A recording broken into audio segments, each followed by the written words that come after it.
আমরা পড়ব আমাদের চতুর্থ অধ্যায়।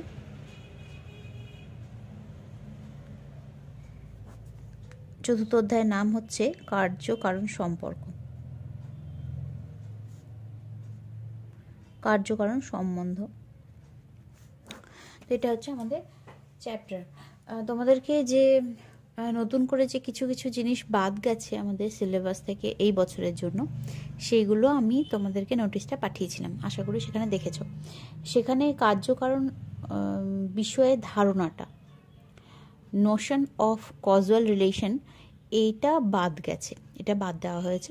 তো আমরা শুধুমাত্র কার্যকারণ সম্পর্কে একটা ধারণা সেটা একটু নিয়ে নেব। আচ্ছা, সাধারণভাবে আমরা কার্যকারণ বলতে কি বুঝি সেই ধারণাটা আমরা এখানে একটু পড়ে নেব, ঠিক আছে? দেখো, কারণ আর কার্য এই দুটো কি সেটা বোঝার জন্য আমরা কতগুলো উদাহরণ নিতে পারি। দেখো, আমরা এখানে কতগুলো উদাহরণ নিয়ে দেখছি কীরকম আমাদের সাধারণ আমাদের দৈনন্দিন জীবন থেকে কিছু উদাহরণ নিয়ে দেখছি। যেমন তুমি যখন জল খাও, মানে জল পান করলে কি হয়? তৃষ্ণা নিবারণ হয়, মানে তোমার যে পিপাসা পেয়ে থাকে সেটা নিবারিত হয়, তাহলে তৃষ্ণা নিবারণ হয়। যখন তুমি জল পান করো তখন তোমার তৃষ্ণা নিবারণ হয়। ধরো তোমার খিদে পেয়েছে, তখন তুমি কি খাবার খেলে কি হয়? ক্ষুধা নিবারণ হয়, ক্ষুধা দূর হয়। আরও আছে, ধরো কেউ বিষ পান করলো, বিষ পান করলে তার ফলাফল হিসেবে কি হয়? মৃত্যু হয়। তো এরকম কিছু উদাহরণ আমরা আমাদের দৈনন্দিন জীবন থেকে নিলাম। এই সবগুলোতে আমরা কি বলি? আমরা এটা বলি কি তৃষ্ণা নিবারণের কারণ হলো জল খাওয়া, জল পান করা। ক্ষুধা দূর হওয়ার কারণ হলো খাবার খাওয়া। মৃত্যু হওয়ার কারণ হলো বিষ পান করা। তার মানে আমরা এই দিকের এগুলোকে আমরা কারণ বলে ধরে নিই। আর এই দিকে যেগুলো হলো, যেমন আমার পিপাসা মিটে গেল, ক্ষুধা দূর হয়ে গেল, আমার কারো মৃত্যু হলো, তো এইগুলোকে আমরা কার্য বলে ধরি। তাহলে খুব সাধারণভাবে বলতে গেলে যে দুটো ঘটনার মধ্যে যেটা আগে ঘটছে, আগে জল পান করলে তবে তো তোমার তৃষ্ণা নিবারণ হলো, নাকি তৃষ্ণা নিবারণ হলো তারপরে তুমি জল পান করলে? আগে অবশ্যই আমরা জল পান করি, আগে অবশ্যই আমরা খাবার খাই, আগে অবশ্যই বিষ পান করি, তবে গিয়ে এই ঘটনাগুলো ঘটে। তার মানে মোটামুটিভাবে যেটা আগে ঘটে, মানে যেটা পূর্ববর্তী, মানে যেটা আগে ঘটছে সেটাকে আমরা বলছি কারণ, আর যেটা পরবর্তী বা পরে ঘটছে সেটাকে আমরা বলছি কার্য। তাহলে কারণ আমরা বললাম যেটা আগে ঘটলো, দুটো ঘটনার মধ্যে যে ঘটনাটা আগে ঘটলো সেটাকে বললাম কারণ, আর যে ঘটনাটা পরে ঘটলো সেটাকে বললাম কার্য। তো আমরা সাধারণভাবে মনে করি যে এই কার্য আর কারণের মধ্যে একটা আবশ্যিক সম্বন্ধ রয়েছে। আমরা এটা বিশ্বাস করি, আমরা সাধারণভাবে আমরা এটা মনে করি যে কার্য আর কারণের মধ্যে একটা সম্বন্ধ রয়েছে। আমরা কি মনে করি? যে কারণ আর কার্যের মধ্যে এই দুটোর মধ্যে একটা সম্বন্ধ রয়েছে। সম্বন্ধ তো নিশ্চয়ই রয়েছে, না হলে জল পান করলেই তৃষ্ণা চলে যাচ্ছে কেন আমার? খাবার খেলেই ক্ষুধা চলে যাচ্ছে কেন? বিষ পান করলে মৃত্যু হচ্ছে কেন? তার মানে এই দুটোর মধ্যে কিছু সম্বন্ধ তো নিশ্চয়ই আছে। কিছু সম্বন্ধ না থাকলে কেন এইটা ঘটলে তারপরে এটা ঘটছে, এটা ঘটলেই তারপরে এটা ঘটছে, এটা ঘটলেই তারপরে এটা ঘটছে? তো কিছু একটা সম্বন্ধ তো আছে, এবং আমরা মনে করি তাহলে যে এই কারণ আর কার্যের মধ্যে কিছু একটা সম্বন্ধ আছে, এবং এই সম্বন্ধটা হচ্ছে আবশ্যিক। আবশ্যিক কেন মনে করি আমরা মনে করি যে এইটা ঘটলে, মানে যদি আমি জল খাই তাহলে আমার তৃষ্ণা নিবারণ অবশ্যই হবে, নিশ্চয়ই হবে। এই যে নিশ্চয়ই হবে, অবশ্যই হবে বলছি, তার মানে আমি মনে করছি যে এদের সম্বন্ধটা হচ্ছে আবশ্যিক, মানে একটা ঘটলে আরেকটা ঘটবেই, একটা ঘটলে আরেকটা ঘটবেই, একটা ঘটলে আরেকটা ঘটবেই। আমার যতবার আমি জল পান করবো ততবার তৃষ্ণা নিবারণ হবে, মানে যতবার আমার তৃষ্ণা পাবে ততবার যদি আমি জল পান করি তাহলে আমার তৃষ্ণা নিবারণ হবেই। অর্থাৎ যে অবস্থাটা একবার ঘটেছে, যে অবস্থায় আমি মানে একটা কার্যকারণ উৎপন্ন করতে পেরেছে, সেই অবস্থাটা যদি আবার ঘটে তাহলে কারণ আবার কার্যকে উৎপন্ন করতে পারবে। যে ঘটনাটা একবার ঘটেছে, যে ঘটনাটা একবার ঘটলে আর একটা ঘটনা ঘটে, সেই ঘটনাটা যতবার ঘটবে ততবার আরেকটা ঘটনাও ঘটবে। তার মানে প্রত্যেকবার ভবিষ্যতে যতবার এই কারণটা ঘটবে ততবার এই কার্যটাই ঘটবে। যতবার এই কারণটা ঘটবে ততবার এই কার্যটাও ঘটবে। যতবার এই কারণটা ঘটবে ততবার এই কার্যটাও ঘটবে। অর্থাৎ দেখো এর মধ্যে তো একটা এটাকে আমরা কারণ বলছি, তাহলে এই কারণগুলোর মধ্যে একটা শক্তি তো রয়েছে, যার জন্য এই জলের মধ্যে একটা কিছু শক্তি তো রয়েছে যার জন্য সে তৃষ্ণা নিবারণ করতে পারছে। এই খাবারের মধ্যে একটা কিছু শক্তি তো রয়েছে যার জন্য ক্ষুধা নিবারণ করতে পারছে। আবার এই বিষ পানের মধ্যেও একটা কিছু শক্তি তো রয়েছে, বিষের মধ্যে একটা শক্তি রয়েছে যেটা মৃত্যু ঘটাতে পারছে। তার মানে প্রত্যেকটা কারণের মধ্যে একটা শক্তি রয়েছে যা কার্যকে ঘটাতে পারছে, কার্যকে উৎপন্ন করতে পারছে।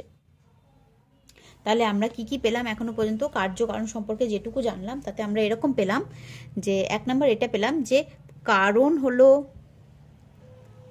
পূর্ববর্তী, মানে কারণ আগে ঘটছে, আগে এই ঘটনাগুলো ঘটছে তবে এই ঘটনাগুলো ঘটছে। তাহলে কারণ হলো পূর্ববর্তী ও কার্য পরবর্তী, এটা জানতে পারলাম আমরা। আমরা আরো কি জানতে পারলাম? আরেকটা ঘটনাও যেটা জানতে পারলাম যে এদের মধ্যে আবশ্যিক সম্পর্ক আছে, অর্থাৎ কারণ ঘটলে কার্য ঘটবেই। কারণ ঘটলে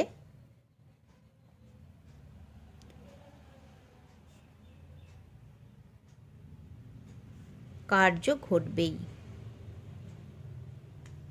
কেননা এদের মধ্যে সম্বন্ধটা আবশ্যিক বলেছি, এদের মধ্যে একটা সম্বন্ধ রয়েছে আর সেই সম্বন্ধটাকে আবশ্যিক মানে নিশ্চিতভাবে এটা ঘটলে এটা ঘটবেই, নিশ্চিতভাবে এটা ঘটলে এটা ঘটবেই, নিশ্চিতভাবে এটা ঘটলে এটা ঘটবেই। আর কি জানতে পাচ্ছি? আর জানতে পাচ্ছি এই কারণগুলোর মধ্যে একটা শক্তি রয়েছে যা যে শক্তির জন্য তারা কার্যগুলোকে উৎপন্ন করতে পারছে। তাহলে কারণ হলো এক প্রকার শক্তি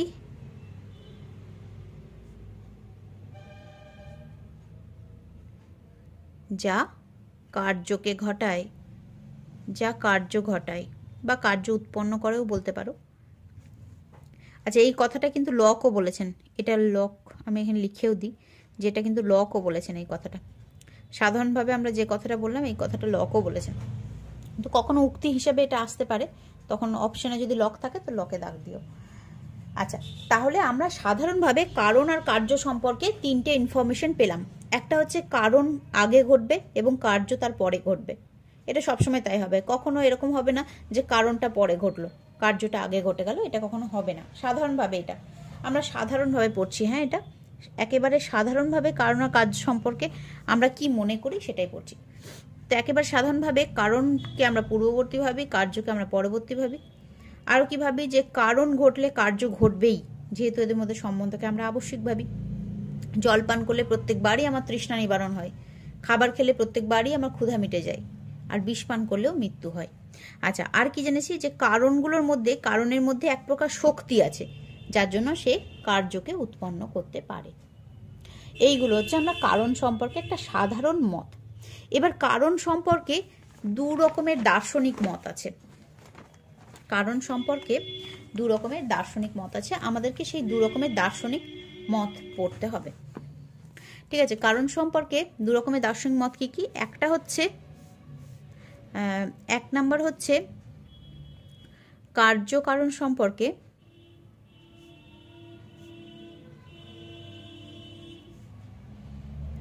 সম্বন্ধে প্রসক্তি তত্ত্ব। কার্যকরণ সংক্রান্ত এইটা একটা মতবাদ আছে। আর একটা মতবাদ আছে কার্যকারণ সম্বন্ধে বা কার্যকারণ বিষয়ক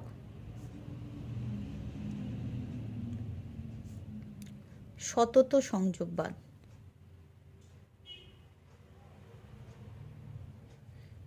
এই দুটো হচ্ছে কার্যকারণ সংক্রান্ত মূল 2টো দার্শনিক মতবাদ। ঠিক আছে, এই দুটো হচ্ছে কার্যকারণ সংক্রান্ত মূল 2টো দার্শনিক মতবাদ। এবার দেখো আমরা পরপর 2টো মত পড়ব।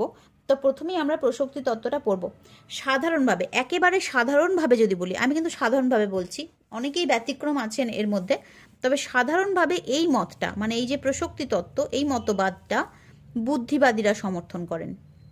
আমি সাধারণভাবে বলছি, কেন কি অনেকেই অন্য মানে অভিজ্ঞতাবাদীও আছেন যারা প্রসক্তি তত্ত্ব সমর্থন করেন, তাই জন্য আমি বলছি কি সাধারণভাবে প্রসক্তি তত্ত্ব বুদ্ধিবাদীরা সমর্থন করেন এবং সতত সংযোগবাদটা অভিজ্ঞতাবাদীরা সমর্থন করেন। একেবারে সাধারণভাবে বললাম, ঠিক আছে। তো এইটা প্রসক্তি তত্ত্বটা সাধারণভাবে বুদ্ধিবাদীরা সমর্থন করেন অধিকাংশ ক্ষেত্রে, আর সতত সংযোগবাদটা অভিজ্ঞতাবাদীরা সমর্থন করেন অধিকাংশ ক্ষেত্রে। আমরা প্রথমে পড়ব প্রসক্তি তত্ত্ব। দেখো প্রসক্তি তত্ত্ব, এখানে এই মানে হচ্ছে প্রসক্তি মতবাদ, মতবাদটার নাম হচ্ছে প্রসক্তি মতবাদ। তো এই যে প্রসক্তি মতবাদ, এই প্রসক্তি তত্ত্বটা জানতে হলে মানে প্রসক্তিবাদ বা প্রসক্তি তত্ত্বটা জানতে হলে প্রথমেই আমাকে জানতে হবে প্রসক্তিটা কি। এই প্রসক্তিটা হচ্ছে এক প্রকার সম্বন্ধ, প্রসক্তিটা হচ্ছে এক প্রকার সম্বন্ধ, সেই সম্বন্ধটাকে বলা হয় প্রসক্তি সম্বন্ধ। প্রসক্তি সম্বন্ধ বলে একটা সম্বন্ধ আছে যেটা একটা নিশ্চিত সম্বন্ধকে বোঝায়, দুটো জিনিসের নিশ্চিত সম্বন্ধকে বোঝায় এই প্রসক্তি সম্বন্ধটা। এখন এই প্রসক্তি সম্বন্ধটা আমরা পাই কোথায়? প্রসক্তি সম্বন্ধটা আমরা পাই যুক্তি বিজ্ঞানে, মানে যেটা এখনো তোমরা পড়া শুরু করনি, তোমরা ক্লাস 12-এ গিয়ে যে যুক্তি বিজ্ঞান পড়বে সেই যুক্তি বিজ্ঞানে আমরা প্রসক্তি সম্বন্ধটা পাই। কিন্তু এখানে প্রসক্তি সম্বন্ধটা আলোচনা করা হচ্ছে এই কারণে, কেন কি কার্যকারণের ক্ষেত্রে এই যুক্তিবিজ্ঞানের এই প্রসক্তি সম্বন্ধটাকে স্বীকার করা হচ্ছে, কার্যকারণের ক্ষেত্রে বুদ্ধিবাদীরা স্বীকার করছেন। আচ্ছা, সেই সংক্রান্ত পরে বলছি, আগে প্রসক্তি সম্বন্ধটা কি সেটা বলে দিই। তাহলে প্রসক্তি সম্বন্ধ আমরা কোথায় পাই বললাম? যুক্তিবিজ্ঞানে পাই। তো যখন আমরা যুক্তিবিজ্ঞান পড়বো তখন দেখব যুক্তি দু রকমের আছে, একটা অবরোহ একটা আরোহ। আমরা এই প্রসক্তি সম্বন্ধটা পাই অবরোহ যুক্তিবিজ্ঞানে। অবরোহ যুক্তির ক্ষেত্রে আমরা এই প্রসক্তি সম্বন্ধ কথাটা পাই। তাহলে বৈধ অবরোহ অনুমানে সেখানে হেতুবাক্য আর সিদ্ধান্তের মধ্যে একটা সম্বন্ধ পাওয়া যায়, সেই সম্বন্ধটাকে বলা হয় প্রসক্তি সম্বন্ধ। তো ওটাই আমরা লিখব যে বৈধ অবরোহ অনুমান আর যুক্তি একই কথা, একই ক্ষেত্রে আমরা প্রয়োগ করছি, দুটোর মধ্যে ফারাক আছে, তবে এই ক্ষেত্রে আমরা অনুমান আর যুক্তিকে সমান সমান হিসেবেই ব্যবহার করব। তো আমি এখানে যুক্তি লিখেছি, এখানে যুক্তির জায়গায় অনুমানও কেউ লিখতে পারতে। যাই হোক, বৈধ অবরোহ যুক্তির হেতুবাক্য, বৈধ অবরোহ যুক্তির হেতুবাক্য ও সিদ্ধান্তের মধ্যে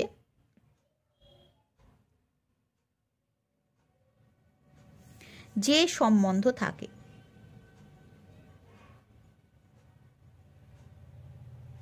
তাকে বলে প্রসক্তি সম্বন্ধ।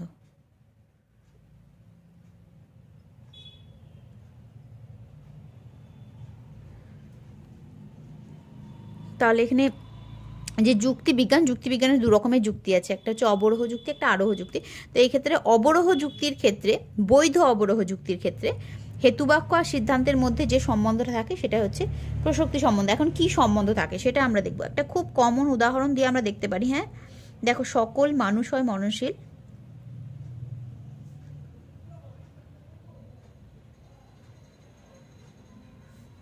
রাম হয় মানুষ,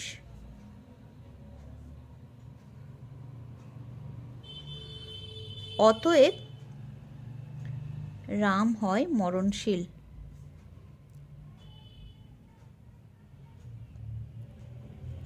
আচ্ছা, এই যুক্তিটা যদি, এটা একটা যুক্তি, হ্যাঁ এইটা একটা যুক্তি এবং এটা একটা অবরোহ যুক্তি। এই যে অবরোহ যুক্তির কথা এখানে বলেছি,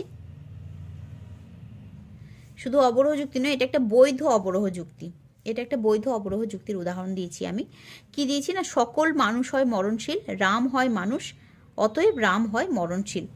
আচ্ছা, এখানে তোমরা দেখে বলো তো যে এখানে সিদ্ধান্ত কোনটা?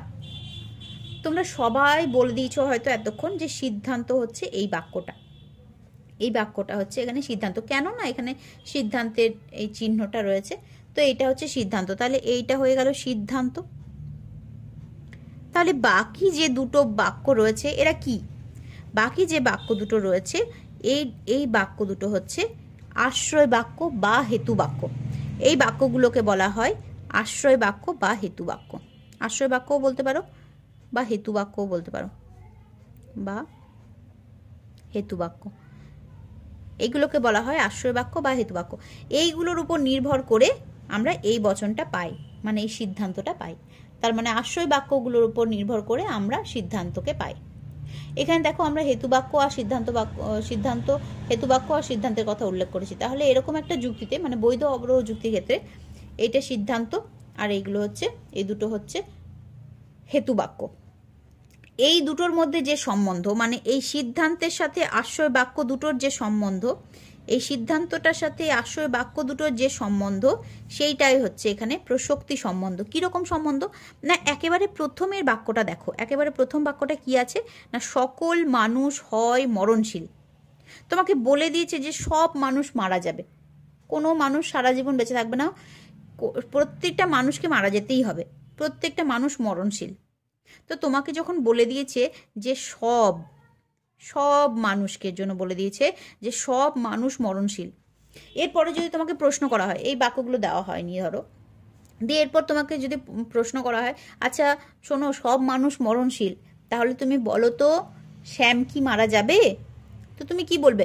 হ্যাঁ শ্যাম মারা যাবে। কেন বললে তুমি এরকম? কেননা শ্যামও একটা মানুষ। তাহলে শ্যাম যদি একজন মানুষ হয় আর সব মানুষ যদি মারা যায়, তাহলে শ্যাম কেন ব্যতিক্রম হবে? শ্যাম তো ব্যতিক্রম হবে না। তাহলে তুই খুব সহজেই সিদ্ধান্ত নিয়ে নিতে পারবে যে হ্যাঁ শ্যামও মরণশীলই হবে, যেহেতু এখন তোমাকে বলেই দিয়েছে যে সব মানুষ হয় মরণশীল। তার মানে এই সিদ্ধান্তটা নেওয়ার আগেই, এই সিদ্ধান্তটা গঠন করার আগেই তোমার সিদ্ধান্তটা জানা ছিল। সিদ্ধান্ত কি বলেছে? রাম হয় মরণশীল। সব মানুষ যদি মরণশীল হয় আর রাম যদি একজন মানুষ হয়, তাহলে রাম যে মরণশীল হবে এটা না দেখেও বলতে পারতাম, তাই না? কেননা রামও তো একটা মানুষ, বলে দিয়েছে এখানে রাম হয় মানুষ। তাহলে রাম যদি একটা মানুষ হয় আর সব মানুষ যদি মারা যায়, তাহলে এই সিদ্ধান্তটা আমাকে কেউ বলে না দিলেও আমি সহজেই সিদ্ধান্ত নিতে পারবো যে রামও মরণশীল। অর্থাৎ এই সিদ্ধান্তটা জানার আগে থেকেই, সিদ্ধান্ত গঠন করার আগে থেকেই আশ্রয় বাক্যের মধ্যে ঢুকেছিল। সিদ্ধান্তটা বলে দেওয়ার আগে অলরেডি শুরু থেকেই আশ্রয় বাক্যের মধ্যেই নিহিত ছিল। এই যে সব মানুষ বলেছে, এই সব মানুষের মধ্যে রামও ইনক্লুড ছিল। সেই জন্য সিদ্ধান্তটা নতুনত্ব কিছুই নেই, সিদ্ধান্তটা অলরেডি আমাদের জানা ছিল। আশ্রয় বাক্যটা জানা, যখন থেকে জেনেছি আশ্রয় বাক্যটা, তখন থেকেই আমাদের সিদ্ধান্তটাও জানা ছিল। কেন কি সকল মানুষ বলেছে, সকল মানুষের মধ্যে রামও ইনক্লুড হয়ে আছে। রাম একজন মানুষ, তাহলে সকল মানুষের মধ্যে রামও ইনক্লুড হয়ে আছে। তার মানে সিদ্ধান্তটা আমাদের নতুন করে জানতে হচ্ছে না, অলরেডি জানা আছে আশ্রয় বাক্যে। যদি কারোর মধ্যে এরকম সম্পর্ক থাকে কোনো দুটো বাক্যের মধ্যে, যে সিদ্ধান্তটা আশ্রয় বাক্যের মধ্যে নিহিত আছে, ঢুকে আছে, তাহলে সেই সম্বন্ধটাকে প্রসক্তি সম্বন্ধ বলে, যেরকম হয় বৈধ অবরোহ যুক্তির ক্ষেত্রে। তো এটা একটা বৈধ অবরোহ যুক্তি, যেখানে সিদ্ধান্তটা আশ্রয় বাক্যের মধ্যেই নিহিত ছিল। সেই কারণে এখানে সিদ্ধান্ত আর আশ্রয় বাক্যের সম্বন্ধকে প্রসক্তি সম্বন্ধ বলা হয়েছে। বোঝা গেছে? তাহলে আমরা কি পেলাম এখনো পর্যন্ত? যে প্রসক্তি সম্বন্ধ হতে গেলে দুটো শর্ত পূরণ করতে হয়। প্রসক্তি সম্বন্ধ থাকতে গেলে, দুটো বাক্যের মধ্যে প্রসক্তি সম্বন্ধ থাকতে গেলে দুটো শর্ত পূরণ করতে হয়। একটা শর্ত হচ্ছে সিদ্ধান্তকে আশ্রয় বাক্যের মধ্যে নিহিত থাকতে হবে, সিদ্ধান্তটি আশ্রয় বাক্যের মধ্যে নিহিত থাকে,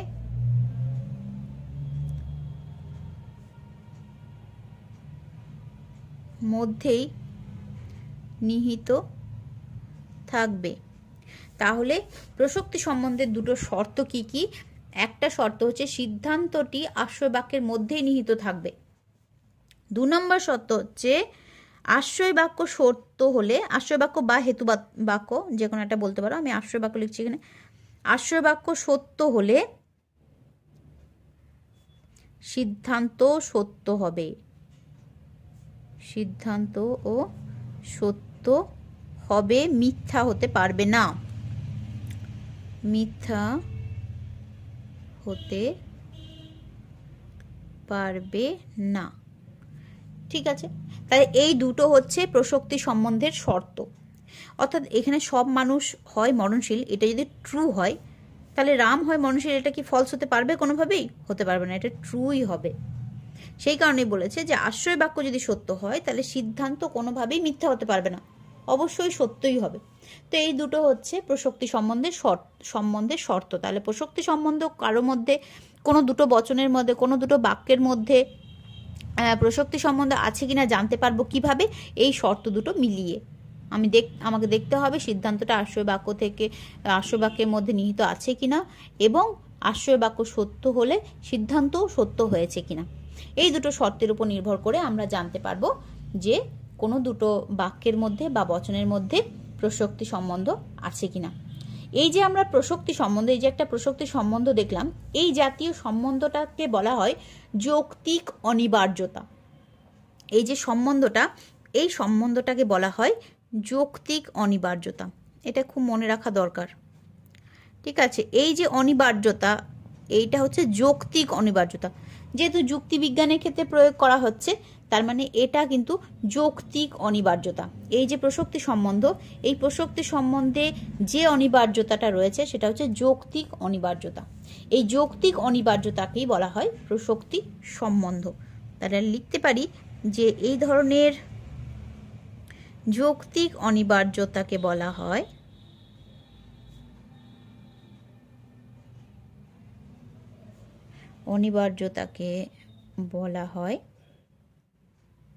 প্রসক্তি সম্বন্ধ।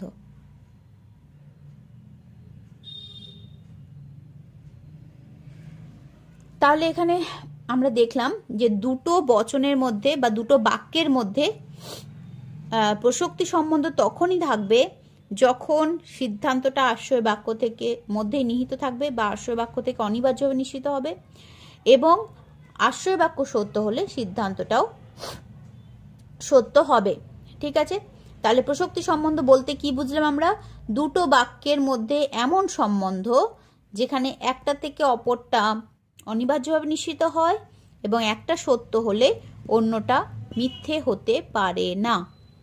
তাহলে লেখো, তাহলে প্রসক্তি সম্বন্ধ বলতে বুঝি, এটা আমাদের কনক্লুশন হচ্ছে যে প্রসক্তি সম্বন্ধ বলতে বুঝি দুটি বচনের মধ্যে, দুটি বাক্যও লিখতে পারো বা বচন লিখতে পারো, দুটি বাক্যের মধ্যে বা বচনও লিখতে পারো, ঠিক আছে? দুটি বাক্যের মধ্যে এমন সম্বন্ধ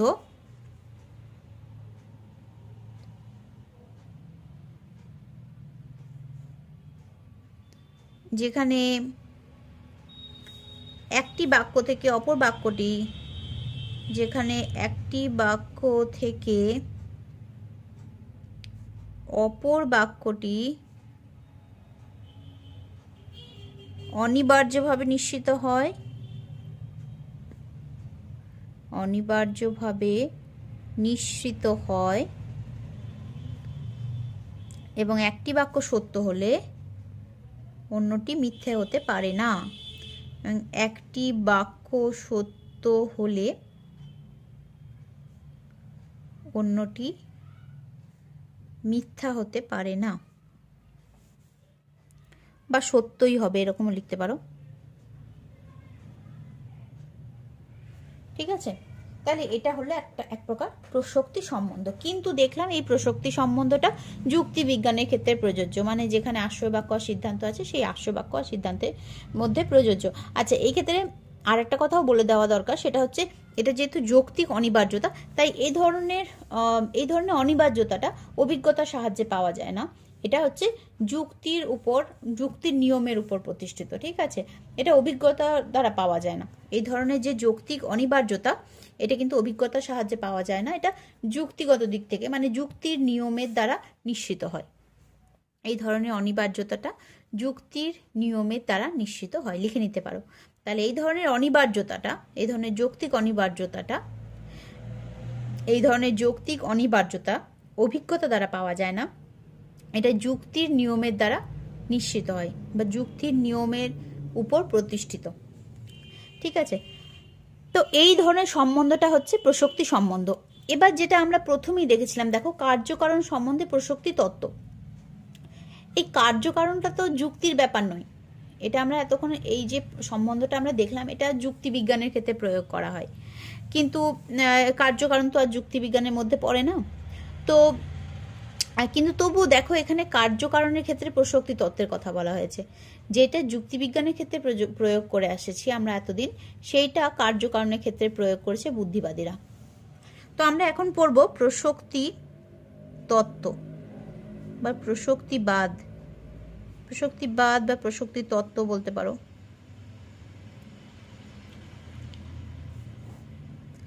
ঠিক আছে, এই প্রসক্তিবাদের মূল সমর্থক হলেন, মূল প্রবক্তা হলেন বুদ্ধিবাদী দার্শনিকগণ।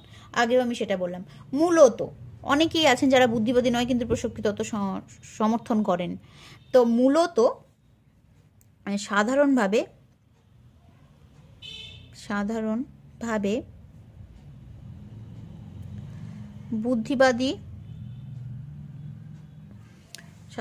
বুদ্ধিবাদী দার্শনিকগণ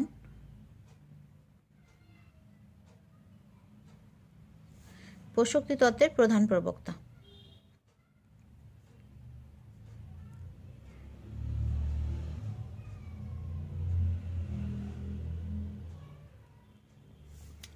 ঠিক আছে, তাহলে সাধারণভাবে প্রসক্তি তত্ত্বের প্রধান প্রবক্তা হলেন বুদ্ধিবাদী দার্শনিকগণ। এছাড়াও কিন্তু অনেকেই আছেন অভিজ্ঞতাবাদী, যেমন লক বার্কলে, এরা অভিজ্ঞতাবাদী কিন্তু তবুও প্রসক্তিবাদ সমর্থন করেন।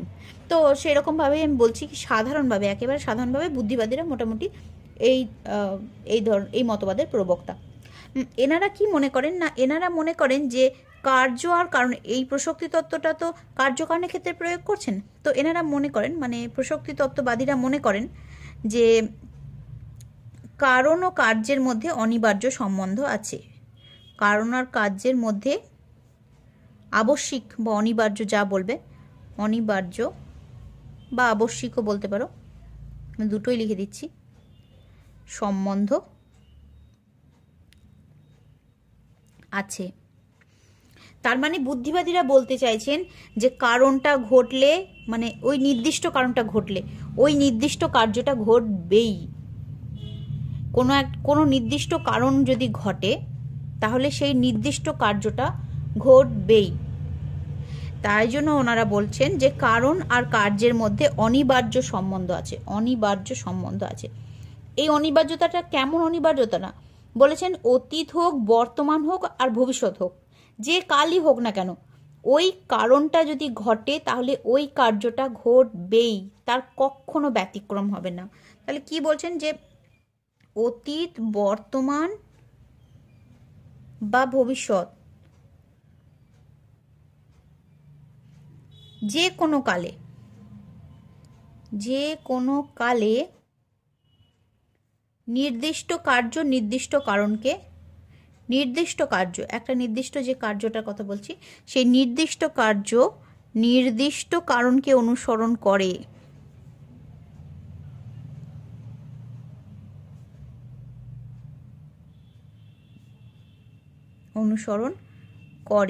কোনো ব্যতিক্রম হয় না, মানে কোনো অন্যথা হয় না।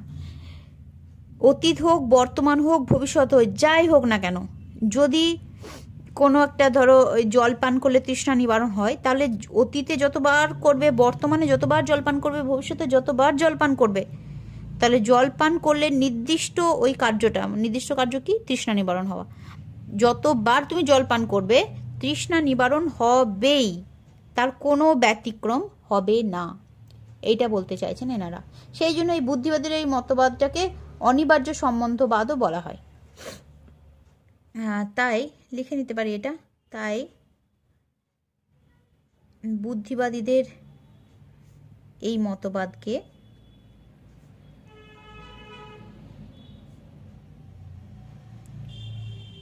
অনিবার্য সম্বন্ধবাদও বলে।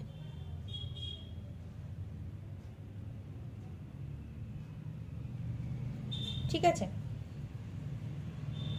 এইটা হচ্ছে বুদ্ধিবাদীরা সাধারণভাবে বলতে চাইছেন। এবার এই যে প্রথমেই বললো যে কার্য আর কারণের মধ্যে অনিবার্য বা আবশ্যিক সম্বন্ধ রয়েছে, এই সম্বন্ধটাকে, এই আবশ্যিকতাটাকে, এই অনিবার্যতাটাকে ওনারা এই যৌক্তিক অনিবার্যতার সাথে তুলনা করেছেন।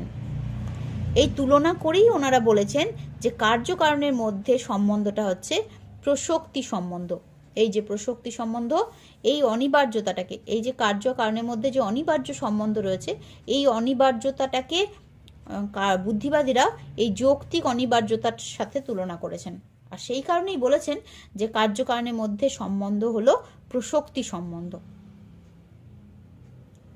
কথাটা বুঝছো? তাহলে এই জন্য এই যে অনিবার্যতাটা, এই অনিবার্যতাটাকে যৌক্তিক অনিবার্যতার সাথে তুলনা করেছেন এবং বলেছেন কি এই অনিবার্যতাটা হলো প্রসক্তি সম্বন্ধ, এই অনিবার্যতাটা হলো প্রসক্তি সম্বন্ধ।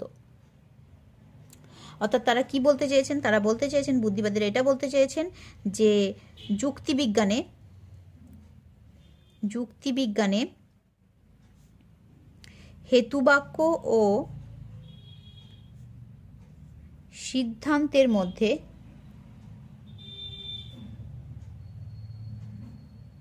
যে ধরনের প্রসক্তি সম্বন্ধ থাকে, যে ধরনের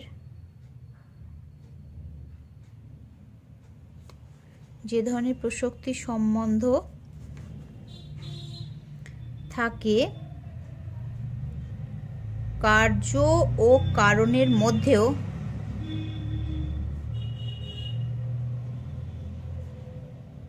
সেই ধরনের প্রসক্তি সম্বন্ধ আছে।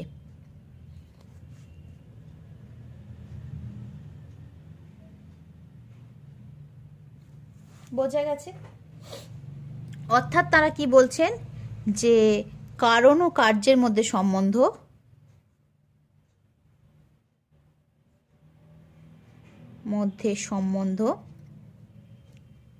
প্রসক্তি সম্বন্ধ বা আরেকটা কি লাগলেন, প্রসক্তি সদৃশ্য সম্বন্ধ। পুরোপুরি যদি প্রসক্তি সম্বন্ধ নাও হয় তাহলে প্রসক্তির মতোই, প্রসক্তি সদৃশ্যই এই সম্বন্ধটা। তার মানে তারা এই অনিবার্যতাটাকে এই যৌক্তিক অনিবার্যতা মনে করছেন। এবার একটু মনে করে দেখো তো, আমরা এই যৌক্তিক অনিবার্যতার ক্ষেত্রে মানে কোনো দুটো বাক্যের মধ্যে এই যে অনিবার্য সম্বন্ধ, এই সম্বন্ধটা হতে গেলে আমরা কি বলেছিলাম, এই দুটো শর্ত পূরণ করতে হবে। মানে সিদ্ধান্তটাকে আশ্রয় বাক্য থেকে অনিবার্যভাবে নিশ্চিত হতে হবে, আর আশ্রয় বাক্য সত্য হলে সিদ্ধান্ত সত্য হবে। এই শর্ত দুটো যদি পূরণ হয় তাহলে আমরা বলতে পারি যে হ্যাঁ, কোনো দুটো বিষয়ের মধ্যে, কোনো দুটো বাক্যের মধ্যে প্রসক্তি সম্বন্ধ আছে, এরকম বলতে পারি। এটা আমরা আগে পড়েছিলাম। ওনারা কি করলেন, যেহেতু কার্যকারণের মধ্যে সম্বন্ধকে এই যুক্তিবিজ্ঞানের ক্ষেত্রে, যুক্তিবিজ্ঞানের যেরকম প্রসক্তি সম্বন্ধ আছে ওই রকম প্রসক্তি সম্বন্ধের সাথে তুলনা করছেন, তাই ওনারা বলতে চাইছেন যে এই ধরনের প্রসক্তি সম্বন্ধ, যে ধরনের প্রসক্তি সম্বন্ধ যুক্তিবিজ্ঞানে থাকে, সেই ধরনের প্রসক্তি সম্বন্ধ কার্যকারণের মধ্যেও আছে। এবার যদি কার্যকারণের মধ্যে সেই ধরনের সম্বন্ধ থাকে তাহলে যেহেতু ওনারা বলেছেন, সুতরাং আমরা একটা জিনিস বুঝতে পারছি যে এনারা এই হেতুবাক্যের সাথে, হেতুবাক্যের স্থানে কাকে বসিয়েছেন? কারণকে বসিয়ে দিয়েছেন। কেননা বলেছেন হেতুবাক্য আর সিদ্ধান্তের মধ্যে প্রসক্তি সম্বন্ধ আছে, আর এনারা কি বলছেন, কারণ আর কার্যের মধ্যে প্রসক্তি সম্বন্ধ আছে। তার মানে হেতুবাক্যের স্থানে কারণ ও সিদ্ধান্তের স্থানে কার্যকে বসানো হয়, কার্যকে বসানো হয়, মানে বুদ্ধিবাদীরা তাই বসিয়েছেন। এবার একটা উদাহরণ দেখো, বিষ পানে মৃত্যু। বিষ পান করলো আর তার ফলে কি হলো, মৃত্যু হলো। তার মানে এটা কারণ আর এটা কার্য। এই বিষ পান করলো আর এখানে মৃত্যু হলো, মানে এনারা কি করেছেন, এই কারণটাকে হেতুবাক্য ধরেছেন। তাহলে এটাকে যদি আমি হেতুবাক্য ধরি আর এই কার্যটাকে যদি আমি সিদ্ধান্ত বাক্য ধরি, তাহলে দেখো তো এই দুটো যে শর্ত আমরা দেখেছিলাম সেই দুটো শর্ত পূরণ হচ্ছে কিনা। কি বলেছে, সিদ্ধান্তটা আশ্রয় বাক্যের মধ্যে নিহিত থাকবে। এনারা বলছেন কি, এই মৃত্যুর ধারণাটা বিষ পানের মধ্যে নিহিত আছে। এনারা বলছেন যে, যদিও তার সমালোচনাও আছে, এনারা মনে করছেন যে এই মৃত্যুর ধারণাটা বিষ পানের মধ্যেই নিহিত আছে, যে কারণে কেউ বিষ পান করলেই ধরো তোমার পাশের বাড়িতে কেউ বিষ পান করেছে, বা তোমার চেনা জানার মধ্যে কেউ বিষ পান করেছে, তুমি তখন কি করো? তাড়াতাড়ি তাকে হসপিটালে নিয়ে যেতে চাও। কেন নিয়ে যেতে চাও? তুমি কিসের ভয় পাও? হসপিটালে কেন নিয়ে যাচ্ছ ডাক্তারের কাছে? কেন কি তুমি মনে করছো যে যেহেতু সে বিষ পান করে নিয়েছে তাই সে মারা যেতে পারে, তার মৃত্যু হতে পারে। কিন্তু তখনও তো মৃত্যু ঘটনাটি ঘটেনি, তাহলে তুমি কি করে এরকম ধারণা করলে যে বিষ পান করলে মৃত্যু হবে? তার মানে বিষ পান করার মধ্যেই মৃত্যুর ধারণাটা নিহিত আছে, যার জন্য কেউ বিষ পান করলেই তাড়াতাড়ি তাকে হসপিটালে নিয়ে যায়। কেন কি অন্যরা মনে করে যে এ মারা যাবে, মারা যেতে পারে। সেই সম্ভাবনা থেকেই কি করে, যে কাউকে বিষ পান করেছে জানতে পারলে তাড়াতাড়ি ডাক্তারের কাছে নিয়ে যেতে চাই। তার মানে এই বিষ পানের ধারণাটার মধ্যে মৃত্যুর ধারণাটা নিশ্চয়ই নিহিত রয়েছে। তার মানে মৃত্যু এই ধারণাটা বিষ পানের মধ্যেই নিহিত আছে। তাহলে প্রথম সত্য পূরণ হলো, যে সিদ্ধান্তটা আশ্রয় বাক্যের মধ্যেই নিহিত থাকবে। তাহলে এখানে মৃত্যুর ধারণাটা বিষ পানের ধারণার মধ্যেই নিহিত আছে। 2 নম্বর কি দেখেছিল? 2 নম্বর দেখেছিল যে যদি হেতুবাক্য সত্য হয় তাহলে সিদ্ধান্ত বাক্য মিথ্যা হবে না, হতে পারে না। তার মানে কেউ বিষ পান করেছে এটা যদি সত্যি হয়, ও বিষ পান করেছে এটা যদি সত্যি ঘটনা হয়, তাহলে ও মারা যাবে এটাও সত্যি হবে। হ্যাঁ, বিষ পান করেছে, তাকে যদি কোনো ট্রিটমেন্ট না করি তাহলে সে অবশ্যই মারা যায়। যতক্ষণ বিষ বের করা না হয় ততক্ষণ, যদি না বিষ বের করা হয় ততক্ষণ তাহলে সে মারা যায়। তাহলে 2 নম্বরটাও সত্য। এই ব্যাখ্যার উপর ভিত্তি করে বুদ্ধিবাদীরা বলেন যে তোমার হচ্ছে হেতু বা কারণ আর কার্যের মধ্যে প্রসক্তি সদৃশ্য সম্বন্ধ আছে। এরা প্রসক্তি সদৃশ্য সম্বন্ধ কেন বলছে? দেখো, প্রসক্তি সদৃশ্য সম্বন্ধ বলছে। কেন বলছে? কারণ কি প্রসক্তি সম্বন্ধ তো দুটো বাক্যের মধ্যেকার সম্বন্ধ। এই যে আমরা দুটি বাক্যের মধ্যেকার সম্বন্ধকে প্রসক্তি সম্বন্ধ বলেছি, তাহলে দুটো বাক্যের মধ্যেকার সম্বন্ধকে প্রসক্তি সম্বন্ধ বলা হয়। কিন্তু এখানে তো দুটো বাক্য নয়, এই দুটো হচ্ছে ঘটনা। এটা একটা ঘটনা, কেউ বিষ পান করেছে এটা একটা ঘটনা, আর কেউ কারো মৃত্যু হয়েছে, ওর মৃত্যু হয়েছে, এটা একটা ঘটনা। তাহলে যেহেতু এখানে প্রসক্তি সম্বন্ধ হচ্ছে দুটো বাক্যের মধ্যে সম্বন্ধ, কিন্তু এখানে কার্যকারণের সাথে যে সম্বন্ধটা বলা হয়েছে সেটা দুটো বাক্যের মধ্যে নয়, দুটো ঘটনার মধ্যে সম্বন্ধ। সেই কারণে এটাকে প্রসক্তি সম্বন্ধ না বলে প্রসক্তি সদৃশ্য সম্বন্ধ বলা হয়। এটা লিখে নাও, হ্যাঁ, যে প্রসক্তি সম্বন্ধ দুটি বাক্যের মধ্যেকার সম্বন্ধ। আমি লিখে দিচ্ছি, দেখো, দুটি বাক্যের মধ্যেকার সম্বন্ধ হলো প্রসক্তি সম্বন্ধ।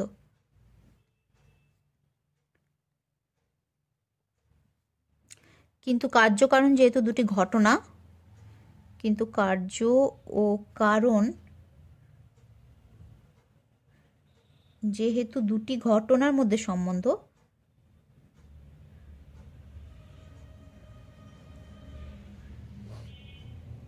মধ্যেকার সম্বন্ধ, তাই একে প্রসক্তি সদৃশ্য সম্বন্ধ বলা হয়। প্রসক্তি সদৃশ্য সম্বন্ধ বলা হয়। ঠিক আছে, তাহলে এটা হচ্ছে বুদ্ধিবাদীদের মত, এই কার্যকারণ সংক্রান্ত মত। আচ্ছা, এই বুদ্ধিবাদীদের মধ্যে ডেকার্ট, বুদ্ধিবাদীরা কারা কারা? ডেকার্ট, স্পিনোজা, তারপরে আধুনিক বুদ্ধিবাদের মধ্যে ব্রড, ব্লানসার্ড, ইউইং,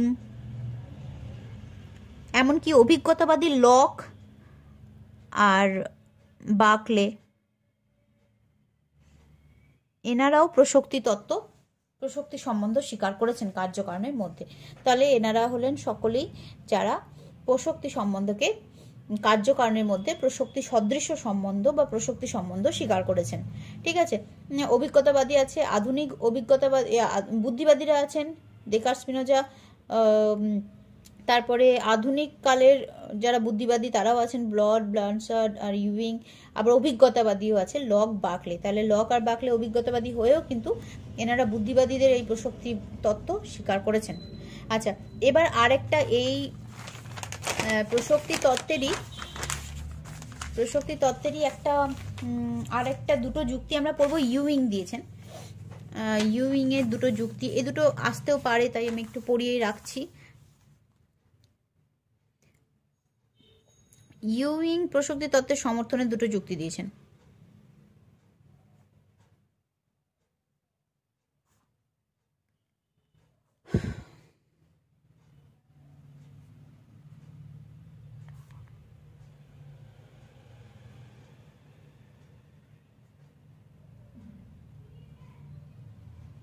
দেখো দুটো যুক্তি আমরা পড়ব।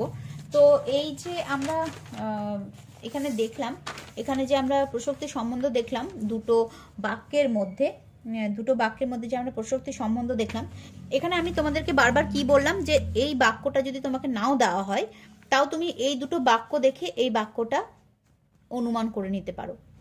এইটা থেকেই বোঝা যাচ্ছে যে এদের মধ্যে প্রসক্তি সম্বন্ধ রয়েছে, অর্থাৎ সিদ্ধান্তটা অর্থাৎ শুধুমাত্র আশ্রয় বাক্যটাকে দেখেই সিদ্ধান্তটাকে সঠিকভাবে অনুমান করে নেওয়া যাচ্ছে। তাহলে প্রসক্তি সম্বন্ধের অবরোহ অনুমানের একটা যুক্তি কি, মানে একটা বৈশিষ্ট্য কি, যে এখানে হেতুবাক্য থেকে সিদ্ধান্তটাকে যথার্থভাবে অনুমান করা যায়, অনিবার্যভাবে অনুমান করা যায়, সঠিকভাবে অনুমান করা যায়। তাহলে অবরোহ অনুমানের ক্ষেত্রে কি হচ্ছে, হেতুবাক্য থেকে সিদ্ধান্তটাকে যথার্থভাবে অনুমান করা যাচ্ছে। একইভাবে ইউইং বলছেন যে যেভাবে হেতুবাক্য থেকে সিদ্ধান্তকে সঠিকভাবে অনুমান করা যাচ্ছে, সেই একইভাবে কারণ থেকেও কার্যকে সঠিকভাবে অনুমান করা যাচ্ছে, অনুমান করা যায়। তার মানে হেতুবাক্য আর সিদ্ধান্তের মধ্যে যা সম্পর্ক আছে, কারণ আর কার্যের মধ্যে নিশ্চয়ই তাই সম্পর্ক আছে। বুঝলে আমার কথাটা? কি বললো যে হেতুবাক্য আর হেতুবাক্যকে দেখেই যেহেতু সিদ্ধান্তকে সঠিকভাবে অনুমান করা যায়, ঠিক একইভাবে কারণকে দেখেই কার্যকে সঠিকভাবে অনুমান করা যায়। তাহলে হেতুবাক্য আর সিদ্ধান্তের মধ্যে যদি অনিবার্য সম্বন্ধ থাকে, তাহলে বলতে হবে যে কার্য আর কারণের মধ্যেও অনিবার্য সম্বন্ধ আছে।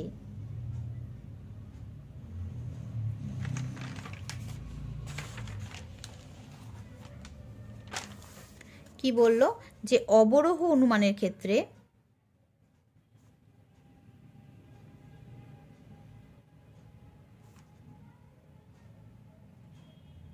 হেতুবাক্য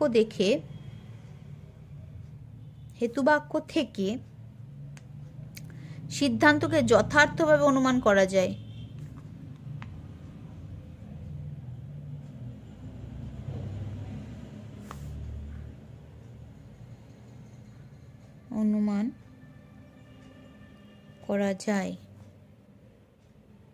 তেমনি কারণ থেকেও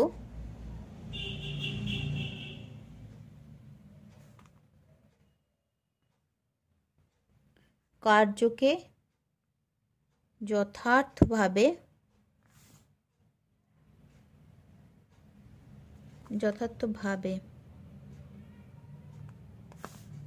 অনুমান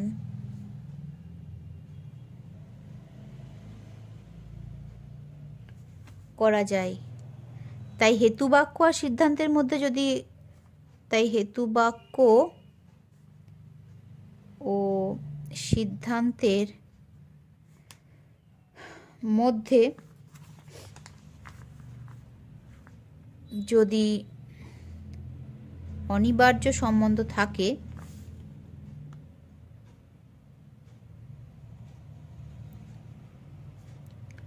তাহলে কারণ ও কার্যের মধ্যেও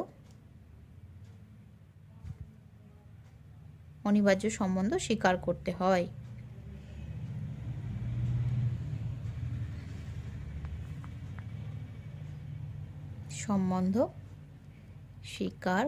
হয়।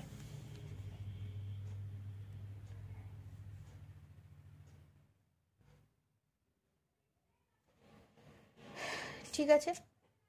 আরেকটা কথা ইউইং আরেকটা যুক্তি দিয়েছেন, সেটাতে বললেন যে কারণ আর কার্যের মধ্যে অনিবার্য সম্বন্ধ নেই, এর ব্যাখ্যাই খুঁজে পাওয়া যায় না। কারণ আর কার্যের মধ্যে আমি অনিবার্য সম্বন্ধ যে অস্বীকার করব, তার ব্যাখ্যাই পাওয়া যায় না। কেননা কারণ কার্যের হেতু, মানে কারণটা ঘটলে কার্যটা ঘটবেই, এরকম হচ্ছে। তাহলে সেই রকম একটা সম্বন্ধকে, যেখানে কারণটা ঘটলে কার্যটা ঘটবেই, এরকম একটা সম্বন্ধ রয়েছে, সেখানে যদি আমরা সেটাকে যৌক্তিক সম্বন্ধ নাও বলি, কিন্তু যৌক্তিক সম্বন্ধের মতো সম্বন্ধ আমাদেরকে বলতেই হবে। কি না, কারণ আর কার্যের মধ্যে অনিবার্য সম্বন্ধ যে নেই তার কোনো রকম ব্যাখ্যাই পাওয়া যায় না।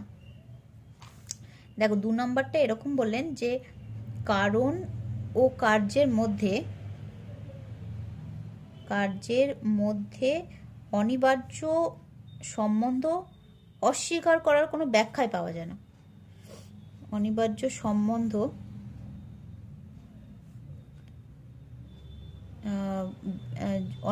সম্বন্ধ অস্বীকার করার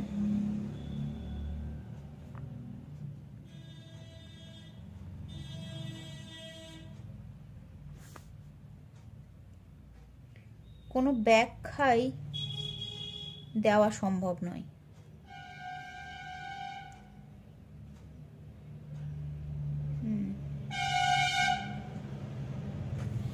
এরকম কোনো ব্যাখ্যাই দেওয়া যায় না যে কারণ আর কার্যের মধ্যে মানে যে অনিবার্য সম্বন্ধ নেই। কেননা বারবার আমরা দেখি যে কেউ জল পান করছে তো তার তৃষ্ণা নিবারণ হচ্ছে, কেউ খাবার খাচ্ছে তো তার ক্ষুধা নিবারণ হচ্ছে, কেউ বিষ পান করছে তো তার মৃত্যু হচ্ছে। এদের মধ্যে যেহেতু দুটোই আবশ্যিকভাবে একে অপরের সাথে জড়িত রয়েছে, তাই এদের মধ্যে যে অনিবার্য সম্বন্ধ নেই এইরকম ব্যাখ্যা দেওয়ার মানে এরকম প্রমাণ করার কোনো ব্যাখ্যাই পাওয়া যায় না। যেহেতু এরকম কোনো ব্যাখ্যা নেই, কাজেই কারণ কার্যের হেতু এটা স্বীকারে অসুবিধে কোথায়, সেটাই বলতে চাইছেন ইনি। তাহলে এরকম ব্যাখ্যা যেহেতু খুঁজে পাওয়া যায় না, তাই কারণ ও কার্যের মধ্যে যৌক্তিক প্রসক্তির মতো একটি সম্বন্ধ আছে, তা স্বীকার করতেই হয়।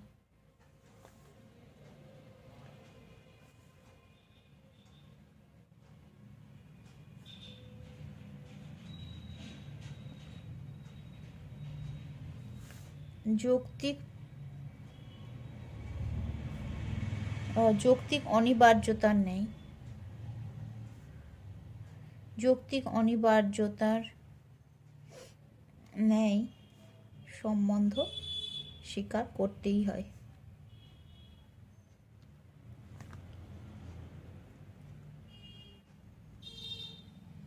এবার এইভাবে হচ্ছে বুদ্ধিবাদীরা নিজেদের তোমার হচ্ছে কার্যকারণ সংক্রান্ত প্রসক্তি তত্ত্বকে ব্যাখ্যা করেছেন। কিন্তু এর যে সমালোচনা নেই তা নয়, এর অনেক সমালোচনা আছে, এর প্রচুর সমালোচনা তোমরা বইতে পেয়ে যাবে, হয়তো যে বই ব্যবহার করে মানে দেখছো সেই বই থেকে পেয়ে যাবে।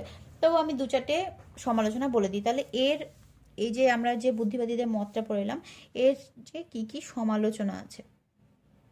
এর সমালোচনা প্রথমে একটা তোমরা নিজেরাই ধরে নিতে পারছো যে প্রসক্তি সম্বন্ধ বলা হচ্ছে, কিন্তু প্রসক্তি সম্বন্ধ তো আছে বাক্যের সাথে বাক্যের, ওটা প্রথমেই লিখতে পারো যে প্রসক্তি সম্বন্ধ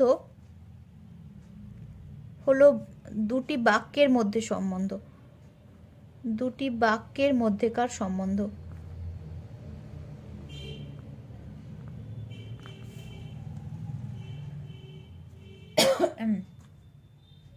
তাহলে প্রসক্তি সম্বন্ধ দুটি বাক্যের মধ্যেকার সম্বন্ধ, তাহলে তা দুটো ঘটনার মধ্যেকার সম্বন্ধ কিভাবে হয়ে উঠতে পারে সম্বন্ধ?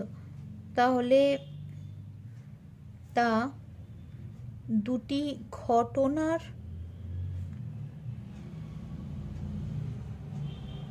মধ্যেকার, তাহলে তা দুটি ঘটনার মধ্যেকার সম্বন্ধ বলা যায় না। যেহেতু কার্য আর কারণ দুটো ঘটনা, কার্য আর কারণ দুটো ঘটনা, তারা তো দুটো বাক্য নয়। তাহলে যে সম্বন্ধটা দুটো বাক্যের মধ্যে হয় সেই সম্বন্ধটা দুটি ঘটনার মধ্যেকার সম্বন্ধ কিভাবে হতে পারে, এটা একটা প্রথম সমালোচনা, এটা একটা হতে পারে। দ্বিতীয়ত হলো যে কার্য আর কারণ হচ্ছে দুটো আলাদা আলাদা ঘটনা।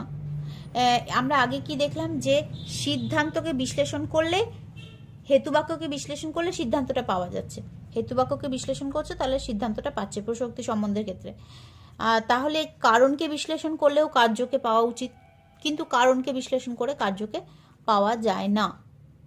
যেমন দেখো আমি বলি, দেখো এখানে আমি শর্টে লিখছি, তোমরা পুরোটা লিখবে যে হেতুবাক্যকে বিশ্লেষণ করলে সিদ্ধান্তকে পাওয়া যায়, হেতুবাক্যকে বিশ্লেষণ করলে সিদ্ধান্তকে পাওয়া যায়।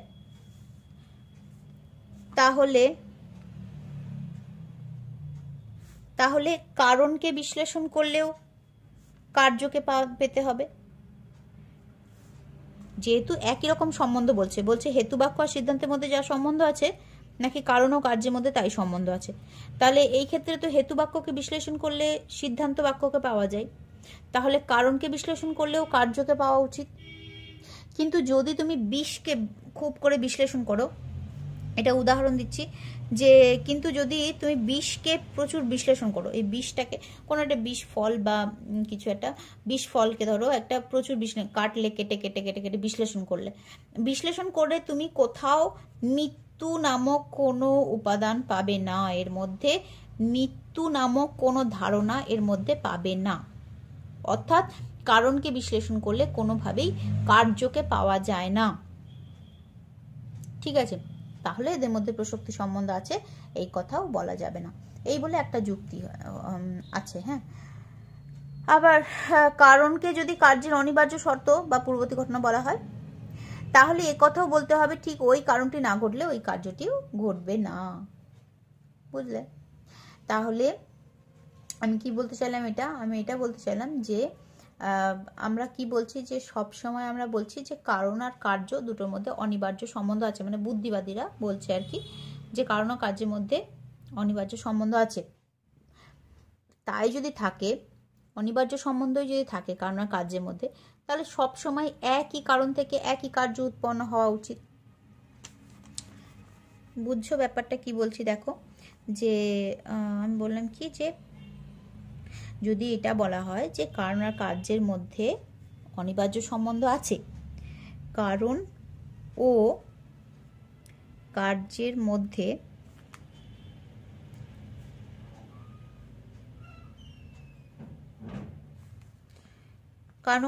অনিবার্য সম্বন্ধ থাকলে সর্বদাই কি হবে, একটি কারণ থেকে একটি কার্য উৎপন্ন হবে। কিন্তু বাস্তবে কি তা হয়?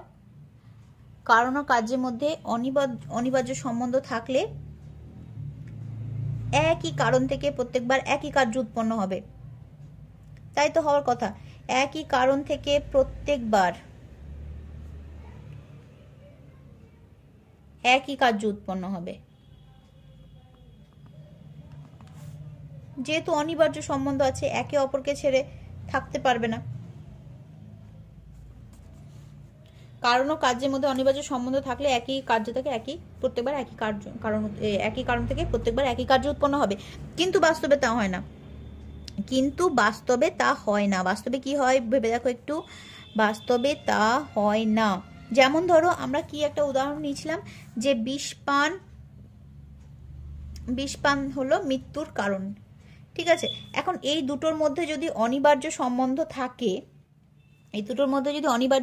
থাকে, তাহলে সর্বদাই বিষ পান থেকে মৃত্যু ঘটবে। কিন্তু ভেবে দেখো যে এই মৃত্যু নামক ঘটনা কি সর্বদাই বিষ পান থেকেই ঘটে? এই বিষ পান ছাড়াও তো কারোর রোগ থেকে মৃত্যু ঘটে, কারোর আবার দুর্ঘটনা থেকে মৃত্যু ঘটে, হয়তো বিভিন্ন রকম কারণে মৃত্যু ঘটে। প্রত্যেকবার বিষ পান থেকেই মৃত্যু ঘটবে, মানে এই দুটোর মধ্যেই কেবল সবসময় সম্বন্ধটা থেকে যাবে এমন তো হয় না। মৃত্যু নামক এই কার্যটা বিষ পান থেকে ঘটে, কিন্তু এছাড়াও অন্য অন্য কারণ থেকেও ঘটে। অর্থাৎ কার্য ও কারণের মধ্যে অনিবার্য সম্বন্ধ আছে তা বলা যাবে না। বুঝেছ? এবার আমরা পড়ব কার্যকারণ সম্পর্কে সতত সংযোগবাদ। কার্যকারণ সম্পর্কে আর একটা মতবাদ সতত সংযোগবাদ বা নিয়ত সংযোগবাদও হতে পারে, বা এটাকে বলতে পারো নিয়ত সংযোগবাদ।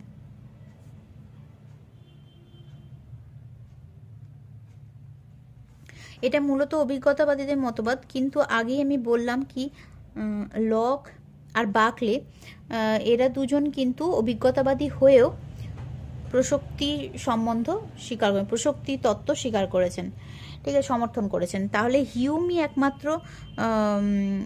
হিউমি হলেন অভিজ্ঞতাবাদী, যিনি হচ্ছে সতত, ডেভিড হিউম হচ্ছে সতত সংযোগবাদের সমর্থক। তো ডেভিড হিউম এই সতত সংযোগবাদ আলোচনা করতে গিয়ে তিনি দুটো দিকে আলোচনা করেছেন ব্যাপারটা। তাহলে প্রথমেই বলে দিই যে হিউম হলেন সতত সংযোগ তত্ত্বে, সংযোগবাদ বলতে পারো, সংযোগ তত্ত্ব বলতে পারো, সংযোগবাদের প্রধান প্রবক্তা ডেভিড হিউম।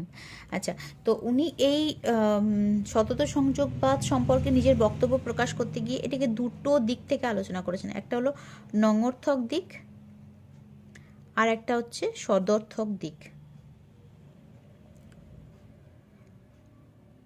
নঙর্থক দিকের আলোচনাটা প্রথমে করি তাহলে।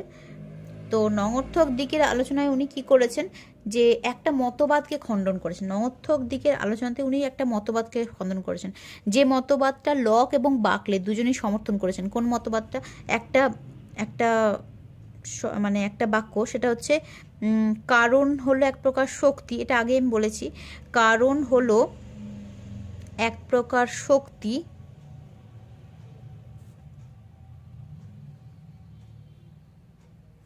যা কার্যকে উৎপন্ন করে।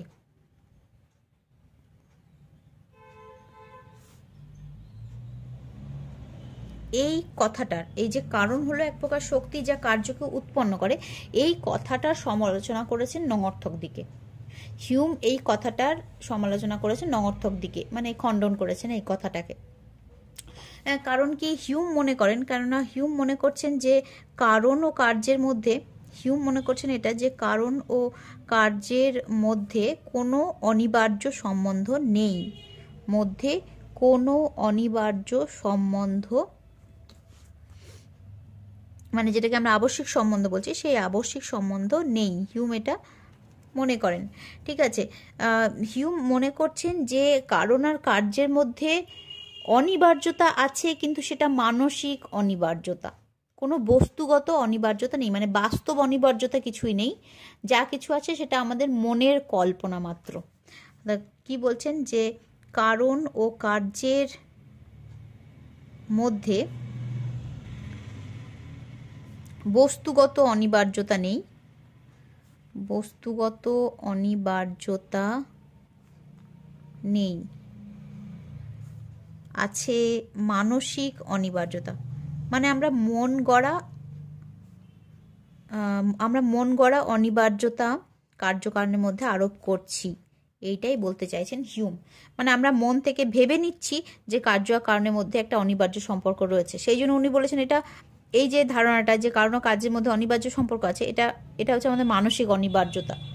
এইটা, এখানে কোনো বস্তুগত অনিবার্যতা নেই, মানে বাস্তবে কোনো অনিবার্যতা নেই। যে অনিবার্যতাটা আমরা মনে করছি সেটা হচ্ছে আমাদের মানসিক, মানে আমাদের মনের কল্পনা মাত্র, এটাই বলতে চাইছেন। তো যাই হোক, তো কারণ হলো এক প্রকার শক্তি যা কার্যকে উৎপন্ন করে, এই মতটা খণ্ডন করতে গিয়ে তিনি দুভাবে খণ্ডন করেছেন। এক হচ্ছে যে অভিজ্ঞতার দ্বারা অনিবার্যতার ধারণা পাওয়া যায় না, অনিবার্য সম্বন্ধের, মানে কার্যকারণের মধ্যে অনিবার্য আর কি বলতে চাইছে, কারণ ও কার্যের অনিবার্য সম্বন্ধের ধারণা পাওয়া যায় না।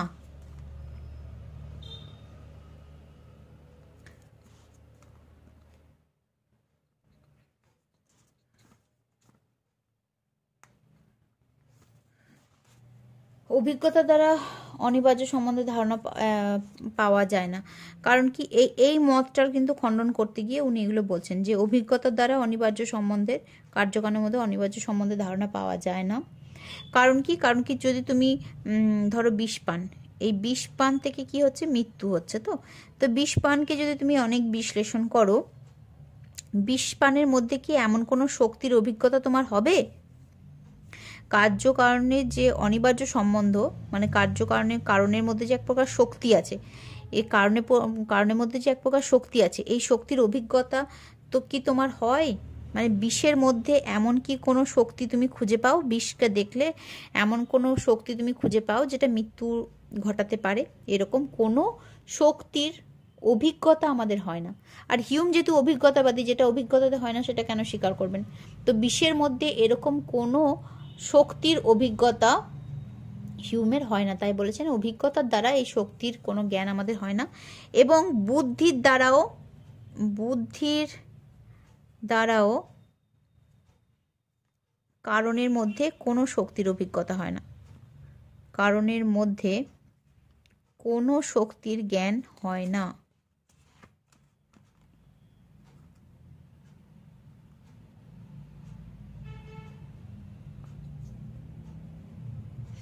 কারণ একটা বিষকে নিয়ে তুমি যতই কেটে কেটে কেটে কেটে কেটে কেটে বিশ্লেষণ করো না কেন, সেখানে তুমি মৃত্যুকে কোনোভাবেই খুঁজে পাবে না। সেই যত অংশ করেই টুকরো টুকরো করেই তুমি বিভাজন করো না কেন, সেখানে মৃত্যুর কোনো ধারণা, মৃত্যুর কোনো অস্তিত্ব তুমি বুদ্ধির দ্বারাও খুঁজে পাবে না। তাই উনি বলেছেন কি, অভিজ্ঞতার দ্বারাও এই বিশেষ শক্তির অভিজ্ঞতা আমাদের হয় না, শক্তিকে জানা যায় না, এবং বুদ্ধির দ্বারাও এরকম শক্তিকে জানা যায় না। যেমন মেঘ থেকে বৃষ্টি হয়, কিন্তু সেই মেঘের মধ্যে বৃষ্টির তৈরি করার কোনো শক্তির অভিজ্ঞতা আমাদের হয় না। তো মেঘের মধ্যে কোনো রকম শক্তি দেখতে পাই না আমরা, যেটা বৃষ্টিটাকে তৈরি করছে। তো ওটাই উনি বলেছেন যে এই যে কারণের মধ্যে এক প্রকার শক্তি আছে বলা হচ্ছে, সেই শক্তিকে আমরা না অভিজ্ঞতায় জানতে পারি না বুদ্ধিতে জানতে পারি। তাহলে যাকে অভিজ্ঞতায় জানতে পারছি না, বুদ্ধিতেও জানতে পারছি না, সেটা আছে এরকম বলা অর্থহীন। যেরকম আরেকটা উদাহরণ দিতে পারো, যে অনেকে এরকম বলছে দুধ খেলে শক্তি হয়, দুধ খেলে শরীর স্বাস্থ্য ভালো হয়, ঠিক আছে, কিন্তু হিউম বলছেন কি এর উল্টোটাও হতে পারে, তো যে দুধ খেলে শরীরে শক্তি না হয়ে শক্তি ক্ষয় হতে পারে, কারোর দুধ সহ্য হচ্ছে না, এরকমও হতে পারে, তো তার শরীরে ওটা কাজে লাগছে না, তার শরীর পুষ্ট হচ্ছে না। তাহলে যাদের মধ্যে নিশ্চিত কোনো সম্পর্ক নেই, তাদের মধ্যে অনিবার্য সম্বন্ধ স্বীকার করা অর্থহীন, এটাই উনি বলতে চাইছেন। তো নঙর্থক দিকের আলোচনায় উনি কি করেছেন, যে কারণের মধ্যে যে এক প্রকার শক্তি আছে সেইটাকে তিনি খণ্ডন করেছেন। তিনি এটা দেখিয়েছেন কি অভিজ্ঞতার দ্বারাও এই শক্তির অভিজ্ঞতা আমাদের হয় না, এবং বুদ্ধির দ্বারাও আমাদের এই শক্তির কোনো জ্ঞান হয় না। এবার সদর্থক দিকে তিনি কি বলেছেন, সদর্থক দিকে উনি বলেছেন,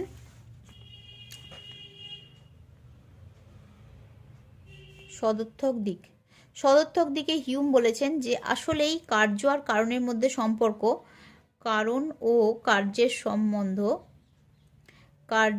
সম্বন্ধ সতত সংযোগ। সতত মানে সব সময়, আর সংযোগ মানে একসাথে থাকা। বলেছে কার্য কারণের আসল সম্পর্ক হচ্ছে সতত সংযোগ, মানে সব সময় একসাথে থাকা, মানে দুটো ঘটনা সব সময় একসাথে থাকলে।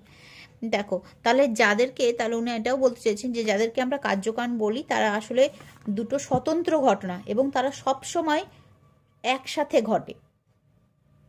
সেই কারণে উনি বলছেন যে এই যে কার্য আর কারণ, এদের সম্বন্ধ সতত সংযোগ ছাড়া আর কিছুই নয়,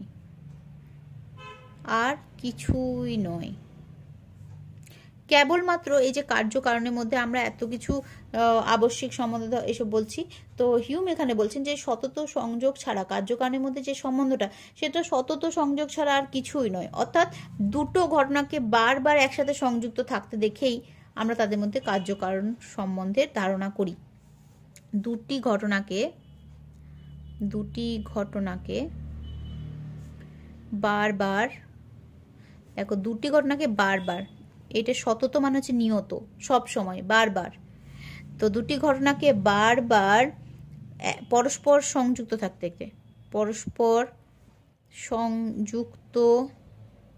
থাকতে দেখে পূর্ববর্তী ঘটনাকে বলি কারণ,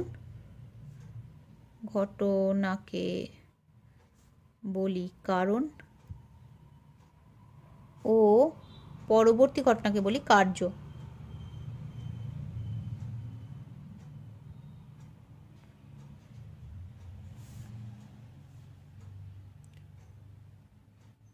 ঠিক আছে, তাহলে উনি এটা বলতে চাইলেন কি দুটো ঘটনাকে বারবার পরস্পরের সাথে সংযুক্ত থাকতে দেখে পূর্ববর্তী ঘটনাকে বলি আমরা কারণ, আর পরবর্তী ঘটনাকে বলি কার্য। আসলেই কারণ আর কার্যের মধ্যে কোনো রকম অনিবার্য বা আবশ্যিক সম্বন্ধ নেই। ঠিক আছে, কার্যকারণের মধ্যে তাহলে আমরা যে আবশ্যিক সম্বন্ধে ধারণা করি, তার বাস্তব জগতের কোনো অস্তিত্ব নেই। উনি তাই বলতে চাইছেন যে কার্যকারণের মধ্যে যে অনিবার্য সম্বন্ধের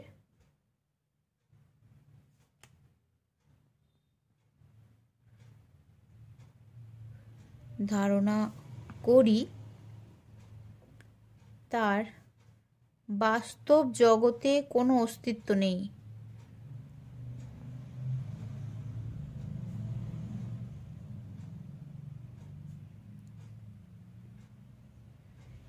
এটি কেবলই মনোগত।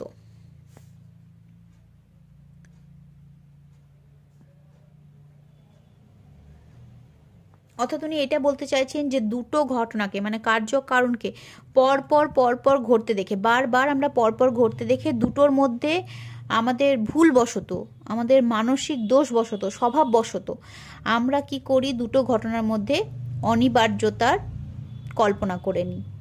আসলে এরা দুজন কেবলই স্বতন্ত্র ঘটনা, দুটো ঘটনা, দুটো স্বতন্ত্র ঘটনা, এবং তারা পরপর ঘটে চলেছে, নিয়ত সংযুক্ত হয়ে চলেছে, এবং সেই দেখেই আমরা কুসংস্কার বশত তাদেরকে অনিবার্য বলে ভেবে নিচ্ছি। ঠিক আছে, তাহলে উনি কি বললেন যে আমরা দুটি ঘটনাকে পরপর ঘটতে দেখে, পরপর ঘটতে দেখে অভ্যাসজাত কুসংস্কারের দ্বারা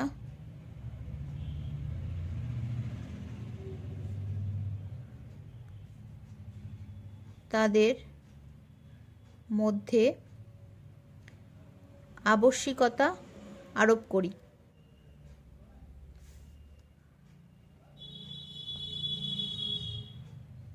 আসলে কিন্তু দুটো ঘটনা কেবলমাত্র পরপর ঘটে যাচ্ছে, দুটো ঘটনাই দুটো স্বতন্ত্র ঘটনা, এটাই উনি বলতে চাইছেন। তো এক্ষেত্রে তিনি তৃষ্ণা নিবারণ আর জলপানের একটা উদাহরণ আমরা দিতে পারি, যে জলপান করলে তৃষ্ণা নিবারণ হয়।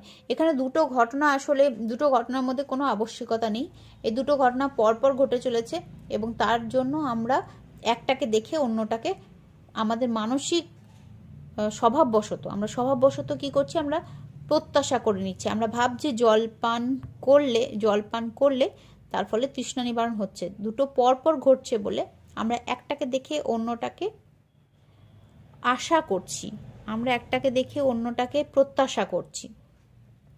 তো কি, জলপান করলে তৃষ্ণা নিবারণ হয়, এই ঘটনা দুটোর মধ্যে জলপান করলে তৃষ্ণা নিবারণ হয়,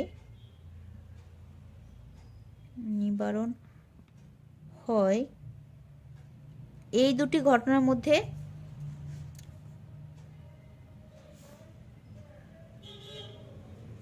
এই দুটি ঘটনা মনের মধ্যে এমনভাবে বারবার উপস্থাপন হয় যে একটিকে দেখে আমরা অন্যটিকে প্রত্যাশা করি, যে একটিকে দেখে আমরা অন্যটিকে প্রত্যাশা করি। প্রকৃতপক্ষে কি, প্রকৃতপক্ষে হচ্ছে দুটি স্বতন্ত্র ঘটনা, প্রকৃতপক্ষে দুটি স্বতন্ত্র ঘটনা,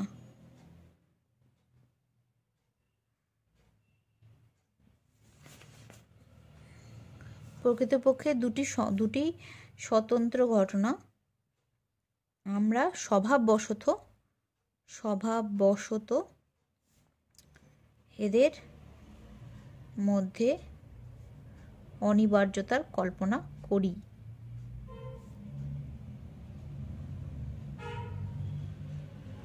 তার মানে উনি বলতে চাইছেন যে ঘটনাগুলোর মধ্যে আমরা কার্যকারণ সম্বন্ধ আরোপ করি, সেইগুলো আসলে দুটো স্বতন্ত্র ঘটনা, শুধুই মাত্র পরপর ঘটে চলেছে, এদের মধ্যে অন্য কোনো সম্পর্ক নেই, এরা পরপর ঘটে চলেছে। সেইটা দেখেই আমরা কি করি, প্রত্যেকবার এদের একটিকে দেখে অন্যটাকে আশা করি, অন্যটাকে প্রত্যাশা করি, এবং তার ফলেই আমরা এদেরকে অনিবার্য বলে ঘোষণা করে দিই। হিউম বলতে চাইছেন যে এদের মধ্যে কোনো রকম অনিবার্য সম্পর্ক নেই, যেটা আছে সেটা হলো সতত সংযোগ, অর্থাৎ শুধুমাত্র বারবার পরপর ঘটে চলে ঘটনাক্রম হিসাবে। তো এই হলো হিউমের মত। এবার হিউমের মতের উপর সমালোচনা তো অনেক আছে, তোমরা তোমাদের বই থেকে হয়তো পাবে, আমি 2-4টে বলি।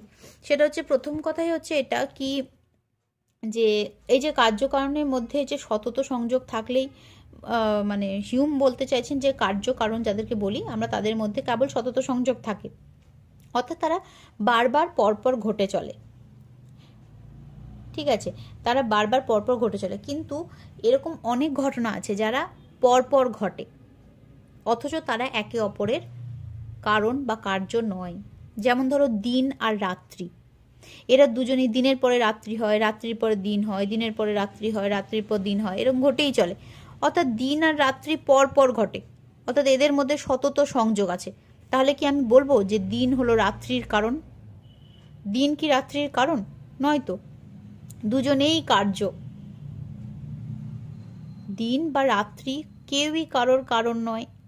পৃথিবীর আহ্নিক গতি এর জন্য দায়ী, পৃথিবীর আহ্নিক গতি এদের কারণ। এরা দিন রাত্রির কারণ নয়, রাত ও দিনের কারণ নয়, অথচ এরা বারবার একসাথে ঘটে চলেছে। তাহলে হিউমের মত অনুসারে আমাদেরকে বলতে হবে যে দিন হলো রাত্রির কারণ, কিন্তু প্রকৃতপক্ষে তা নয়। তাহলে প্রথম পয়েন্ট এটা হতে পারে যে সতত সংযোগ থাকলেও অনেক সময় দুটি ঘটনার মধ্যে কার্যকারণ সম্বন্ধ থাকে না।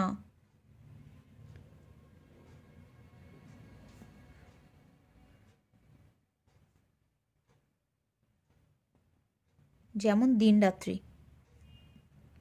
হিউম বলেছেন পরপর ঘটলে আমরা তাকে কার্যকারণ বলি, কিন্তু তাই যদি হয় তাহলে তো দিন আর রাত্রিকেও পরস্পরের কার্য আর কারণ বলতে হয়, অথচ দিন আর রাত্রি তো পরস্পরের কারণ নয়, কেউ কারোর কার্য কারণ নয়, দুজনেই কার্য। কার কার্য? পৃথিবীর আহ্নিক গতির কার্য। এইটা একটা পয়েন্ট হলো। দ্বিতীয় পয়েন্ট হচ্ছে, যে সমস্ত ঘটনা পৃথিবীতে একবারই ঘটেছে তাদের ক্ষেত্রে কি করে সতত সংযোগ হবে, মানে বারবার সংযোগ কি করে হবে? যে সমস্ত ঘটনা জগতে একবারই ঘটেছে, যে ঘটনা জগতে একবার মাত্র ঘটেছে,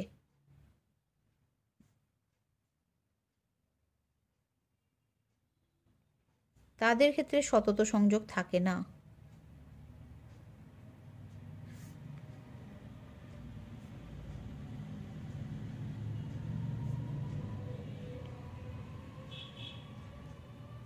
যেমন ধরো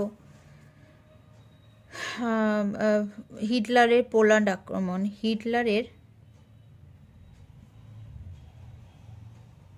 আক্রমণ,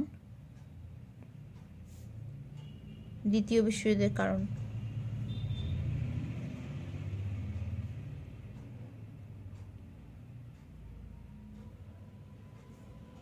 তো এই ঘটনাটা তো একবারই ঘটেছে, সতত সংযোগ তো এর মধ্যে নেই, তাহলে কি আমরা এটাকে এর কারণ বলবো না? হিটলারের পোল্যান্ড আক্রমণকে দ্বিতীয় বিশ্বযুদ্ধের কারণ বলবো না? অবশ্যই বলবো। তাহলে সেই ক্ষেত্রে সতত সংযোগ এই ঘটনাটাকে ব্যাখ্যা করতে পারে না। ঠিক আছে, 3 নম্বর হচ্ছে, এমন অনেক কার্যকারণ সম্পর্ক আছে যাদের মধ্যে সতত সংযোগ নেই, সব সময় তারা সংযুক্ত থাকে না। যেমন দেখো এমন অনেক ঘটনা আছে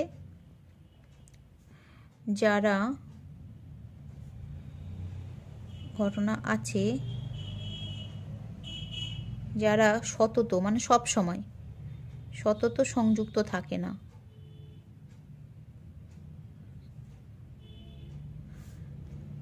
যেমন ধরো মশলাওয়ালা খাবার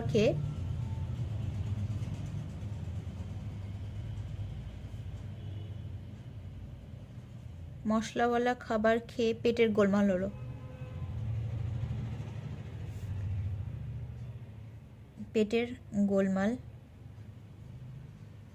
হলো, ঠিক আছে, তাহলে তখন কি বলবে যে মশলাওয়ালা খাবারটাই হচ্ছে পেটের গোলমাল হওয়ার কারণ। কিন্তু পরের বার মশলাওয়ালা খাবার খেয়ে আর পেটের গোলমাল হলো না,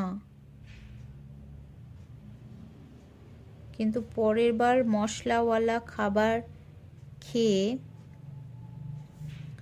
আর পেটের গোলমাল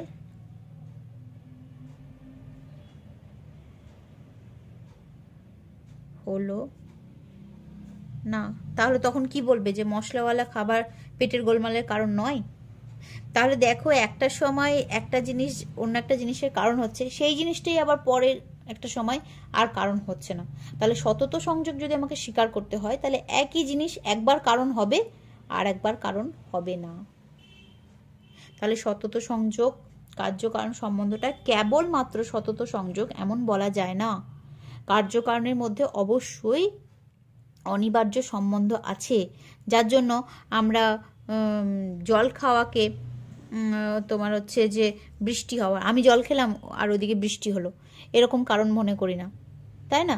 তাহলে কেন কি আমার জল খাওয়ার সাথে বৃষ্টি হওয়ার কোনো সম্পর্ক নেই, কোনো অনিবার্য সম্বন্ধ নেই। তাহলে অনিবার্য সম্বন্ধ বলে কিছু তো একটা আছে, যার জন্য আমার জল খাওয়াকে আমি বৃষ্টি হওয়ার কারণ বলি না।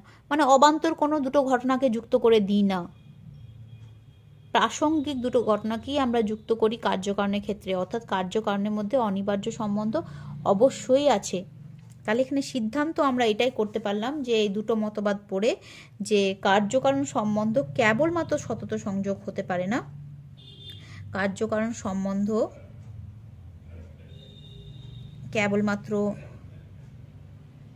কেবলমাত্র সতত সংযোগ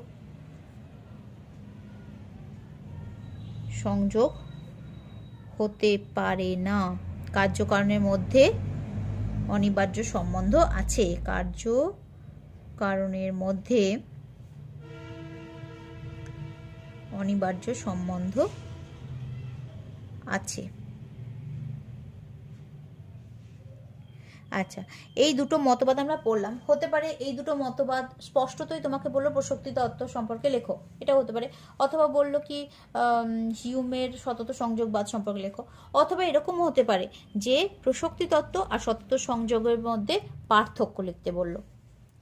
তখনও তোমাকে এইটার পয়েন্ট আর ওইটার পয়েন্ট আলাদা করে দাগ কেটে আলাদা করে দুপাশে লিখতে হবে, ঠিক আছে? তাহলে তুলনা আসতে পারে, অথবা স্বতন্ত্রভাবে শুধু প্রসক্তিবাদ আসতে পারে, অথবা শুধু সতত সংযোগবাদ আসতে পারে। আবার এদের পার্থক্যটা মানে এদের তুলনাটাও করে রাখবে, ঠিক আছে? তাহলে এই চ্যাপ্টারটা আমাদের শেষ হয়ে গেল। Thank you.